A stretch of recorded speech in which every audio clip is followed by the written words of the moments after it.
Alright, how we doing, everybody? I know I'm a little late on this particular review, but I've been around traveling. I just got back from doing basically a tour around the country with all the conventions I'm doing for Destiny Aurora. In fact, if you're going to be at Comic-Con, I'm going to be demoing the game there as well. They did end up giving me a table, so I will be there at the end of July, and then we'll be at Gen Con at the beginning of August. So my travels are not yet over. But I wanted to get these couple of reviews out of the way. Obviously, I still get a chance to go to the movies. So this review for Incredibles 2. The long-awaited, much-anticipated Incredibles 2. In fact, I have no idea why it took them 10 years to put this out. After the first one came out, it was a franchise in the making right off the bat. And yet the Brad Bird, who I guess is in charge of it, or is the creator, and of course Disney didn't take anything from him and waited for him to come up with another sequel. So yes, it's been 10 years, but I gotta say, when I first saw the trailer, when the trailer was first released, it just looked like Mr. Mom. And I was not excited about seeing a version of Mr. Mom at all.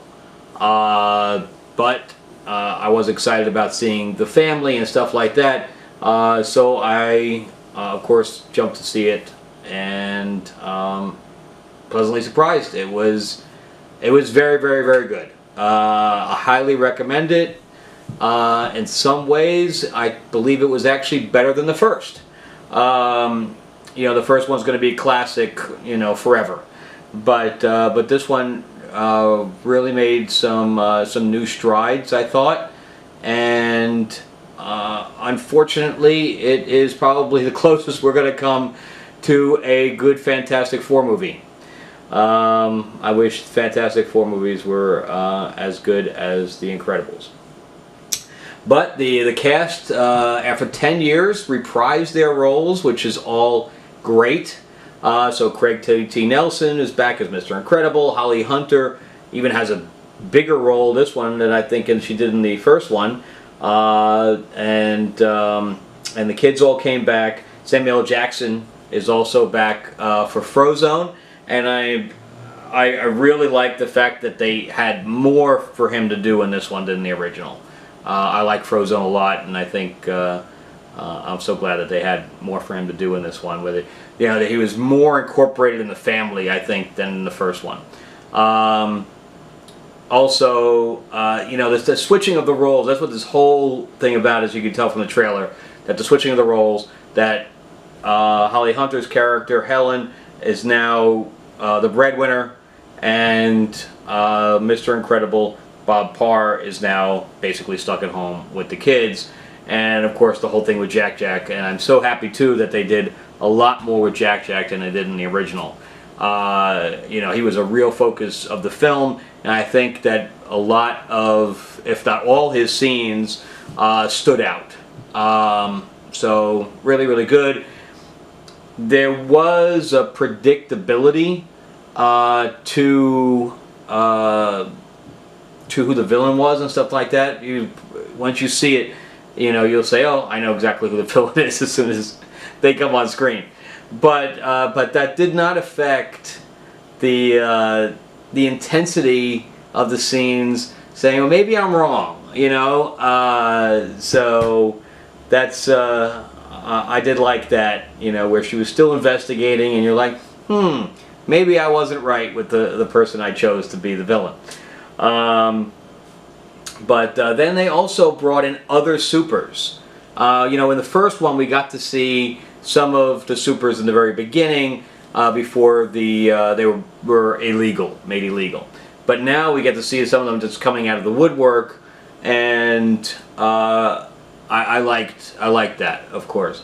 Sophia Bush plays Void, who has, I think she is like the largest part of all of the extraneous supers.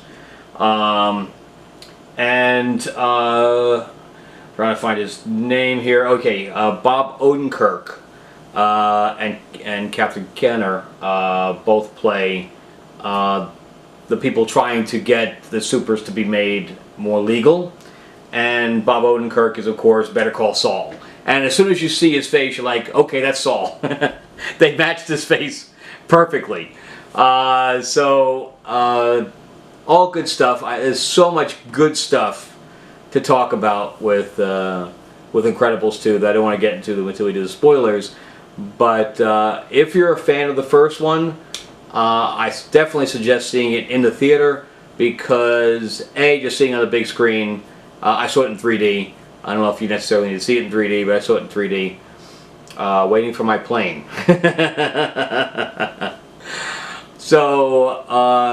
Plus the reaction of the audiences when they laugh and gasp and whatever else. It's definitely a social experience to see this film in the theater.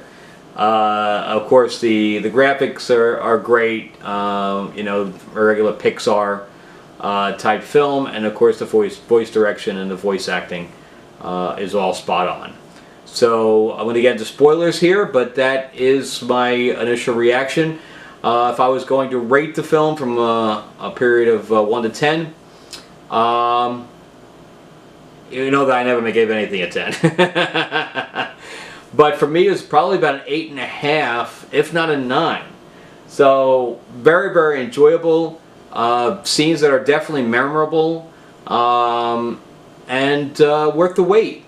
You know, thank God, because if we waited 10 years for something like Last Jedi or Justice League, it would be a problem. But anyway, I'm going to get into spoilers now, so if you haven't seen the movie, shut me off. Story of my life. And if you have, keep watching. Alright, see you in spoilers. Okay, we're back for spoilers for Incredibles 2. So if you haven't seen the film, do not continue. So let's go into the storyline a little bit here.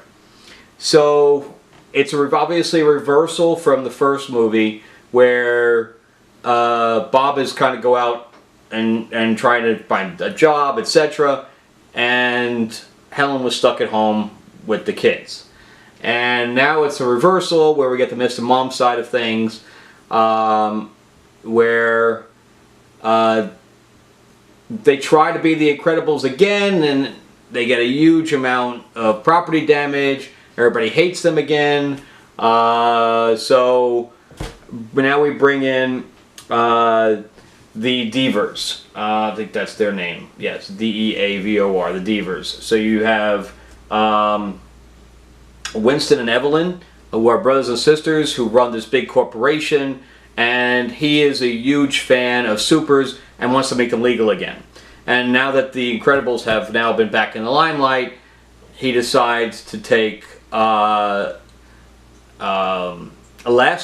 and make her the headliner because Bob, Mr. Incredible, is like a bull in the china shop, and he feels that she is more delicate and she won't cause as much property damage than if they bring Mr. Incredible on. Of course, he is deeply hurt by this. You know, he feels a little bit inadequate, but he understands that if she succeeds, then he'll become a super again as well, so it's in the best interest of the family, and not only the family but himself, if she succeeds. So he backs her and decides that he's going to take care of the family, and she needs to go off and succeed so that everybody can be legal again. So they give her a new suit, which she's not really happy with because she finds it dark and broody, which I think is like an homage to some of the comic books nowadays where all the characters have become dark and broody with their costumes and nobody's really bright anymore. So it's kind of a hit at that. And of course we from there we go into her with her new bike, which I really love the bike. That it splits off and she's able to use it to jump, use her body to make the to make the bike jump and do odd things. That was a really, really great idea. And of course now they're scanning the police frequencies and everything else, so she's almost you know, like one of those lawyers that looks for the looks for the bang ups and stuff like that, so she can go in and try to thwart it. Which Hero at Large, if you've never seen Hero at Large with John Ritter, that's kind of what he does in there too. So if you haven't seen Hero at Large, you're missing out. Definitely go see. Definitely pull that movie up on. I don't know if it's on Netflix, but definitely on DVD. It's probably friggin' $5 if you buy it on eBay. But a very good movie, and it kind of reminded me of that portion of it where she was listening to the police scanners and then going in and helping. All that stuff was great. And then we go back to Jack, who's now exhibiting his powers all over the place, and Bob doesn't know really how to handle it. He's not getting a whole lot of sleep. The baby keeps teleporting or floating or whatever else. So he has to catch the kid downstairs or through the walls or in a different dimension. That's all really, really great stuff. And of course, Violet's got the problem with the boyfriend who has now been memory wiped and doesn't remember her at all. Again, all really good stuff. I think my favorite scene in the whole movie was Jack with the raccoon. I thought that was my favorite scene in the whole movie. The train scene was also very good, I thought. All really good stuff, and you know, he calls in Frozone to help him. And then we meet all those supers that I said in the non-spoiler review. Which those guys were all really good. I wasn't really sure about the intestinal guy. You know, the owl guy. But I did. One of the funniest lines in the movie was the crush guy, the guy who does the crushing. He says, "I can't uncrush this. Would you unpunch someone?" Really good stuff. Really good stuff. And again, I picked out the villain right from the get-go. That it was going to be the sister. So, but when she was investigating and we had the pizza guy, I kind of figured it was a setup. But I'm like, well, maybe I'm wrong. Maybe it's not. Because I think the sister was in the car or whatever in the van. So that did red herring me a little bit. But yeah, it was obvious who it was. Then the whole scene with Edna was really great too, with the baby. Again, all the stuff with the baby was really good. Very well written. It was lots of fun. The movie was lots of fun. I hope everybody thought so that went. And hopefully they'll do another one. You know, it sets up again. This one ends just like the last one, where the family goes off to thwart something. In this case, it wasn't the Underminer or whatever else. It was just some thieves or whatever.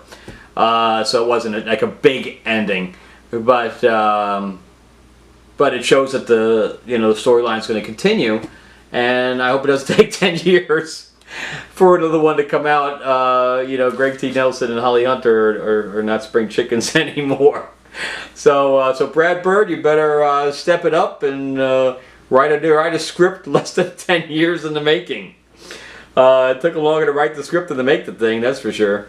So anyway, I really enjoyed it and recommend it. And let me know what you think in the comments below. All right, and definitely subscribe to the channel. And I will see you guys. I'm going to be doing one for Jurassic World as well. All right, have a good weekend.